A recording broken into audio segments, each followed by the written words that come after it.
رسول اللہ صلی اللہ علیہ وآلہ وسلم نے فرمایا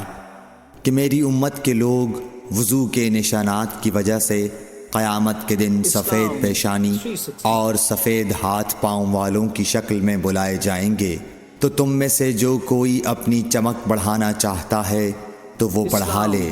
یعنی وضو اچھی طرح کر لے۔ صحیح بخاری حدیث نمبر 136۔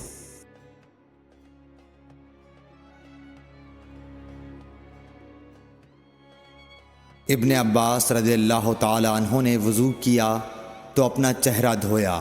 اس طرح کہ پہلے پانی کے ایک چلو سے کلی کی اور ناک میں پانی دیا، پھر پانی کا ایک اور چلو لیا، پھر اس کو اس طرح کیا، یعنی دوسرے ہاتھ کو ملایا، پھر اس سے اپنا چہرہ دھویا، پھر پانی کا دوسرا چلو لیا اور اس سے اپنا داہنا ہاتھ دھویا، پھر پانی کا ایک اور چلو لے کر اس سے اپنا بایاں ہاتھ دھویا،